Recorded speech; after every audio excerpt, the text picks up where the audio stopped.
네, 안녕하세요. 2022년 7월 20일 슬기로운 신앙생활 곧 은혜와 사랑에 대한 39번째 시간을 시작합니다.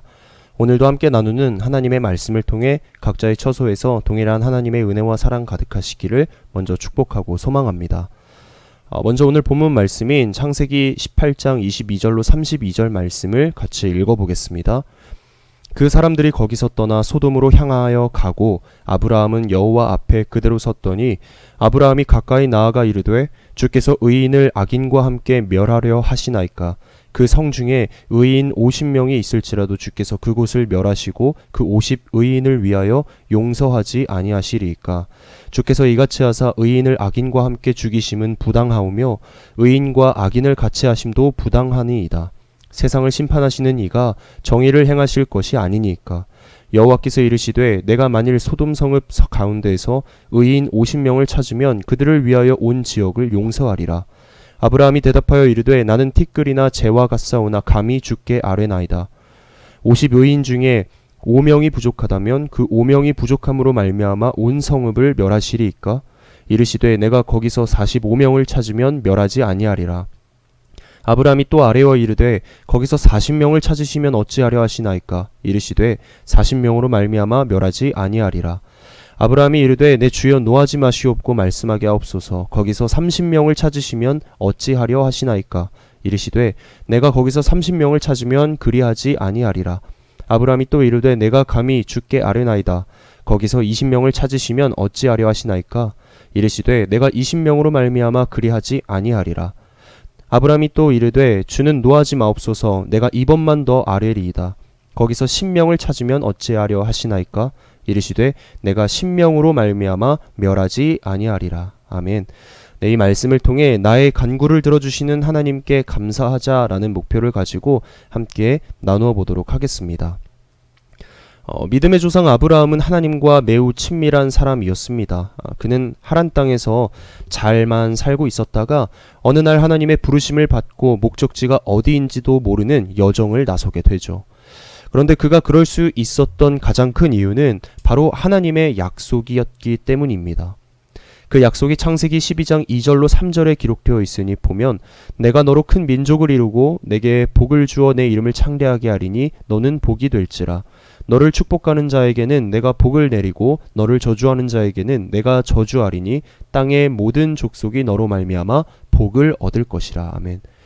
어마어마한 약속이죠. 복된 인생뿐만 아니라 복 자체가 된다고 말씀하시니 말입니다. 그런데 우리는 아브라함이 하나님께로부터 받은 이 약속이 비단 아브라함에서 끝나는 것이 아니라 이삭, 야곱 그리고 그 믿음의 대가 오늘날 우리에게까지 이어지고 있다는 것입니다. 때문에 우리가 아브라함을 두고 믿음의 조상이라고 말하는 것 아니겠습니까? 실은 믿는 자에게 있어서 이것은 굉장한 특권이죠. 하나님을 경외하며 그의 말씀을 즐거이 따르는 이 믿는 자에게 넘치는 복을 베풀어 주신다니 말입니다. 하지만 믿음의 사람들은 이러한 큰 특권을 가진 동시에 큰 특권에 대한 큰 책임 역시 갖게 됩니다.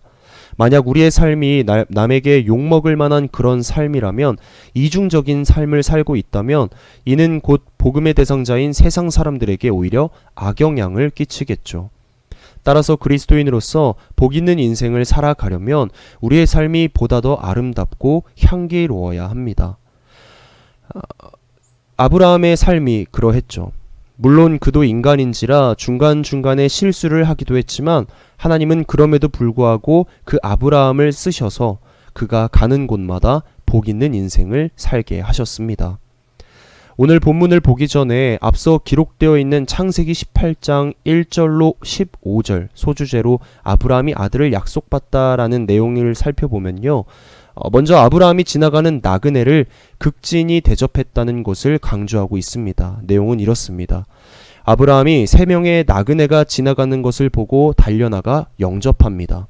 당시 100살에 가까운 백발의 노인이 달려나가서 환영하고 또 직접 그들에게 나 대접하게 해달라고 엎드리며 간절하게 요청하는 모습이 인상적이지 않습니까? 그런데 아브라함의 호의와 대접은 여기서 그치지 않습니다. 아브라함은 급히 장막으로 달려가 아내인 사라에게 고운 가루 세 스아를 가져다가 반죽해서 떡을 만들라고 말합니다. 손님이 3명이니까 3, 4인분 정도만 준비하면 되겠지라고 생각하기 쉬운데요. 전혀 그렇지 않았습니다.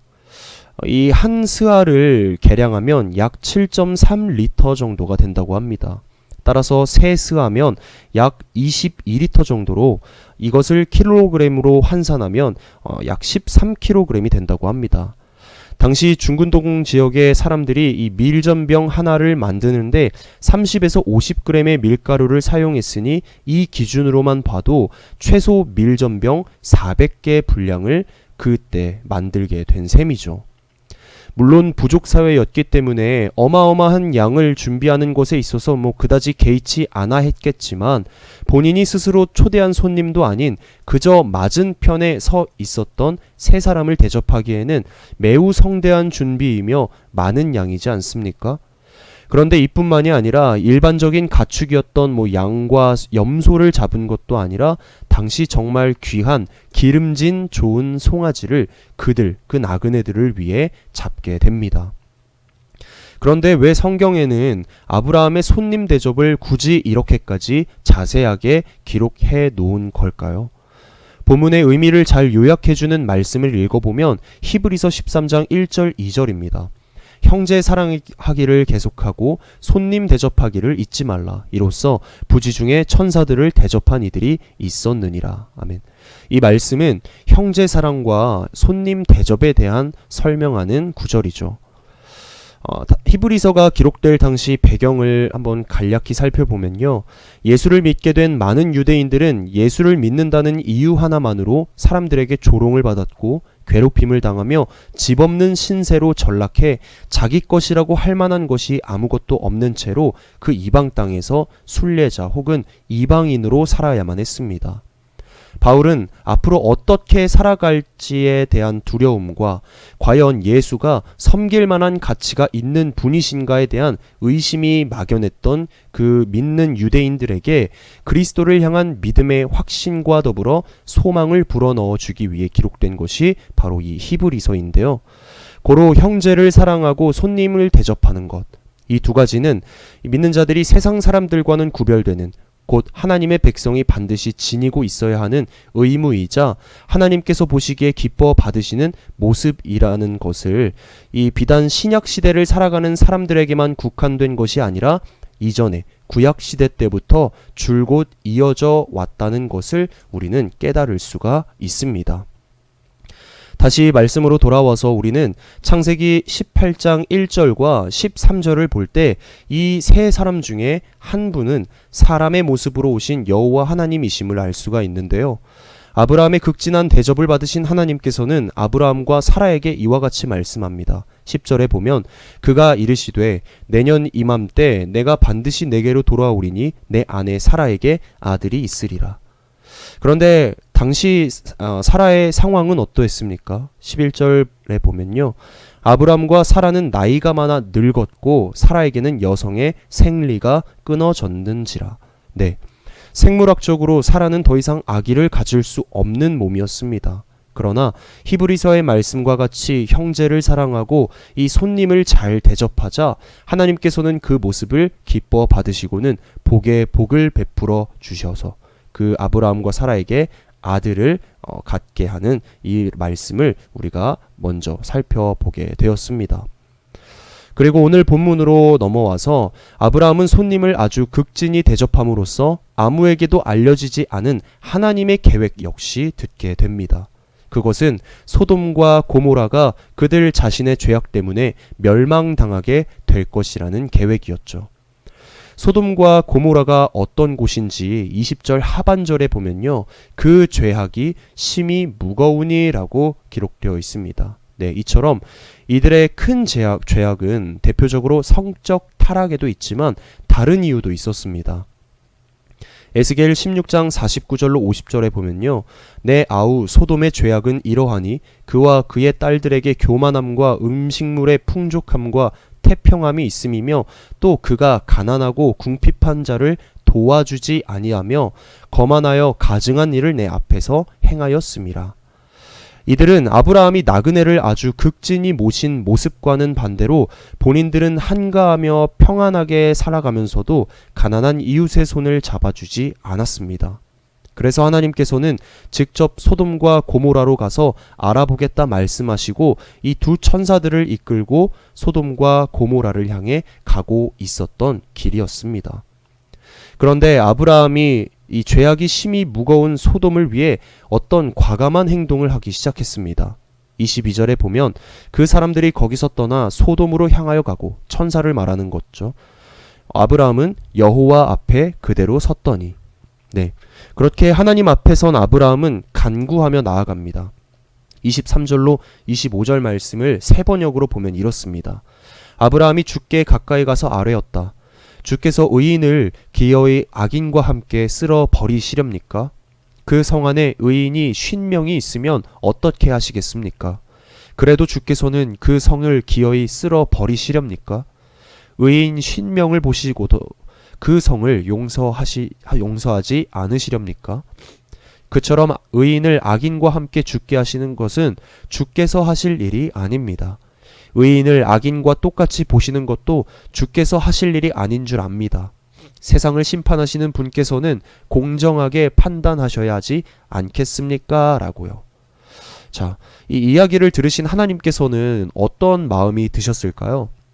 야, 감히 인간 주제에 괘씸한 놈이라고 하셨을까요? 뭔가 저는 얘 좀 봐라 하시면서도 아마도 기뻐하셨을 것 같습니다. 왜냐하면 하나님께서 보시기에 아브라함이 무턱대고 그냥 들이밀는 것이 아니라 세상을 심판하시는 하나님은 정의를 행하시는 공의로우신 분이라는 것을 잘 알고 있는 사람이었기 때문입니다. 그래서 하나님께서는 아브라함의 간구에 하나님께서는 대담한 용기와 믿음의 확신을 가지고 간구한 그의 의견을 받아들이시게 되죠. 그래서 26절 세 번역으로 보면 이렇습니다. 주께서 대답하셨다. 소돔성에서 내가 의인 50명만을 찾을 수 있다면 그들을 보아서라도 그 성 전체를 용서하겠다라고요. 아브라함은 하나님의 입에서 용서라는 말이 떨어지자마자 이때다 하고 연속해서 의인의 숫자를 50명에서 45명으로, 45명에서 40명으로, 그리고 40명에서 30명으로 점점 줄이며 계속 간구하며 나아갑니다. 아브라함은 또 여기서 끝나지 아니하고 노하지 마옵시고에서 감히 주께 아뢰나이다. 그리고 이번만 아뢰겠습니다. 라는 점점 이 자세를 낮추어 가면서 그 숫자를 30명에서 또 20명으로, 거기서 또 10명으로 의인의 숫자를 줄이고 또 줄이게 되죠. 그렇게 하나님은 아브라함의 계속된 간구를 받아들이셔서 의인 10명만 찾아도 그 지역을 용서해 주시겠다라고 약속하시게 됩니다. 그러나 결국 소돔과 고모라의 백성들은 의인 10명이 안 될 만큼 생각보다 죄악이 더욱 심하고 난무할 정도로 여호와 앞에 큰 죄인이었기 때문에 결국엔 멸망하게 됩니다. 비록 아브라함이 하나님께 드렸던 간구를 통해 하려고 했던 일은 실패했지만 우리는 이 아브라함의 모습을 통해서 간구하는 사람과 또 그 간구를 들으시는 하나님을 우리는 깨달을 필요가 있습니다. 아브라함은 이미 당시 마므레 곧 헤브론 인근 지역에서 오랫동안 살아가고 있었습니다. 이곳은 소돔에서 약 30km 정도 떨어진 곳이었고 또 헤브론이라는 곳은 해발 고도가 원치 높아서 훤히 내려다볼 수 있는 곳이기도 했습니다. 그래서 그동안 소돔과 고모라 성읍 안에서 얼마나 더럽고 추악한 죄악들이 난무했는지에 대한 소식은 물론 목격하기도 했을 겁니다. 어쩌면 아브라함이 그런 소돔과 고모라를 볼 때 죄악을 일삼는 그들의 모습에 염증을 느껴서 아예 망해버렸으면 좋겠다는 생각을 가지면서 괜한 피해가 우리에게까지 오지 않도록 하나님, 저들이 다시는 죄짓지 못하도록 죄가 번져 우리가 살고 있는 이 땅에 퍼지지 않도록 아주 크게 혼내주세요 라고 생각하는 것은 어떻게 보면 당연한 반응일 겁니다. 하지만 아브라함은 오늘 본문과 같이 오히려 소돔과 고모라를 살리기 위해서 작심을 하고 하나님 앞에 서며 또 여러 번에 걸쳐 간절히 구하며 나아갑니다. 감히 부당이라는 단어를 사용하면서까지 말입니다. 그러나 그가 점점 자세를 낮추며 의인의 숫자를 줄여가며 했던 이 몇 번의 간구를 결코 무시하거나 외면하지 않으시고 다 들어주시고 응답해주신 하나님께서는 소돔과 고모라가 멸망하는 그 순간에도 아브라함을 생각해 주셨습니다. 그래서 창세기 19장 29절에 보면 하나님이 그 지역의 성을 멸하실 때 곧 롯이 거주하는 성을 엎으실 때에 하나님이 아브라함을 생각하사 롯을 그 엎으시는 중에서 내보내셨더라 기록되어 있죠. 네, 그래서 당시 소돔에 거주하고 있었던 아브라함의 조카 롯과 그의 가족들은 무사히 그곳을 빠져나와 목숨을 건질 수 있게 되었습니다. 아브라함의 간구로 인해 죽을 수밖에 없었던 롯은 생명을 건질 수 있게 되었던 것이죠. 우리는 하나님 앞에 서서 간구했던 이 아브라함의 모습에서 예수 그리스도의 모습을 발견할 수 있습니다. 예수님은 죄악을 일삼는 죄인된 우리 때문에 십자가에서의 죽음과 고통을 당하셨지만 그럼에도 불구하고 예수님은 죄악을 저지르는 이들의 용서를 위해서 하나님께 간구하며 기도했습니다. 그래서 누가복음 23장 34절 곧 가상칠언 중 하나죠. 이에 예수께서 이르시되 아버지 저들을 사하여 주옵소서 자기들이 하는 것을 알지 못함이니이다 라고 용서를 또 간구하며 나아갔죠.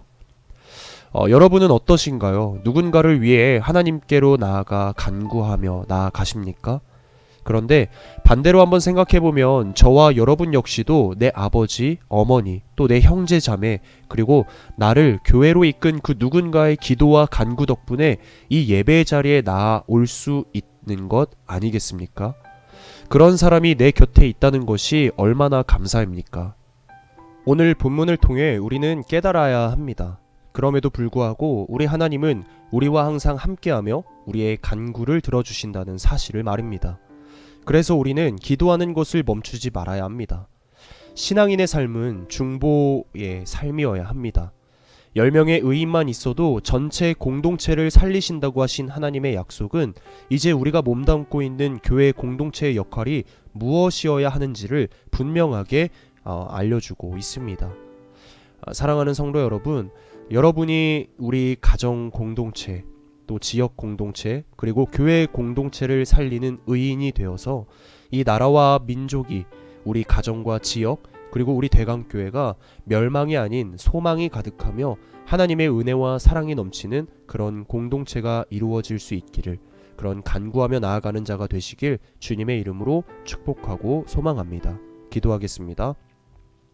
사랑이 많으신 아버지 하나님, 오늘도 우리에게 말씀으로 다가오셔서 이 말씀으로 하나님의 은혜와 사랑을 깨달을 수 있게 하심에 깊은 감사를 드립니다.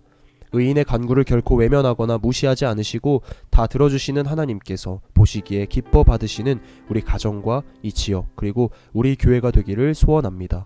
누군가가 우리를 위해 끊임없이 기도하며 간구했던 것처럼 이제는 우리가 누군가를 위해 기도하며 간구하기를 멈추지 않도록 동행하시고 인도하여 주시옵소서. 오늘 말씀 잘 붙잡고 다가올 주일을 기뻐하며 기대하는 우리가 되기를 소망하며 감사드리며 우리 주 예수 그리스도의 이름으로 간절히 기도드립니다. 아멘. 네, 수고하셨습니다. 다음 시간에 뵙겠습니다. 안녕.